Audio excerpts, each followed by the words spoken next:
మరి తెలుగుదేశం పార్టీ స్థాపించిన దగ్గర నుంచి ప్రతి ఏడాది క్రమం తప్పకుండా మహానాడు నిర్వహించుకోవడం జరుగుతుంది. అయితే ఈ ఏడాది కడపలో మహానాడు చేయాలని చెప్పేసి మరి ఆ పోలిట్ బ్యూరో నిర్ణయించడం జరిగింది. అయితే ఈ నిర్ణయం కొంత ఆలస్యం అయినప్పటికీ కూడా ముఖ్యంగా యుద్ధ వాతావరణం ఉన్నటువంటి నేపథ్యంలో ఒకవైపు యుద్ధం జరుగుతున్నప్పుడు మనం మహానాడు చేయడం బాగుంటుందా లేదా అని చెప్పేసి ఆ మీమాంసలో ఉండి కొంత ఆలస్యం అయింది. ఎప్పుడైతే ఈ యుద్ధం మరి ఆగిపోయినటువంటి సందర్భంలో తప్పనిసరిగా మహానాడు చేయాలని చెప్పేసి మరి పోలిట్ బ్యూరో అంతా కూడా నిర్ణయించడం జరిగిందని చెప్పి తెలియజేస్తున్నాం. కనుక ఈ నెల 27, 28, 29 ఈ 3 రోజుల్లో మరి కడపలో ఘనంగా సీకే దిన్ని మండలంలో ఆ హైవేకి ఆనుకునే మేము మహానాడు ప్రాంగణం చూడడం జరిగింది. అక్కడ ఘనంగా చేయబోతున్నాం అని చెప్పేసి మీ ద్వారా తెలుగుదేశం పార్టీ కుటుంబ సభ్యులకు ప్రజలకి తెలియజేస్తున్నాం. ఇందులో మొదటి 2 రోజులు నాయకుల్ని ఏ స్థాయి నాయకులు అంటే మండల స్థాయి నాయకుల వరకు కూడా అలాగే యూనిట్ క్లస్టర్ వరకు కూడా మనం పిలవడం జరుగుతుంది. స్టేట్ బాడీ మెంబర్స్ కావచ్చు,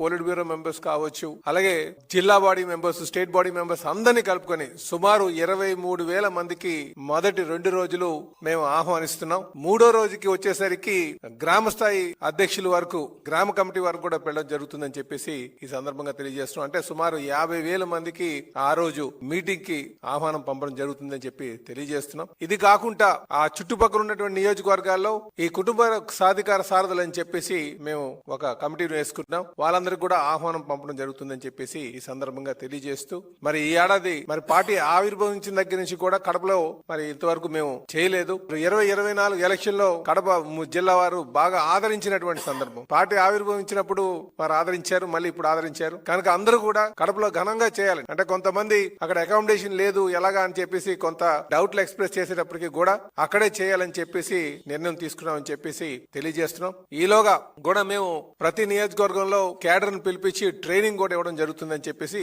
తెలియజేస్తున్నాం.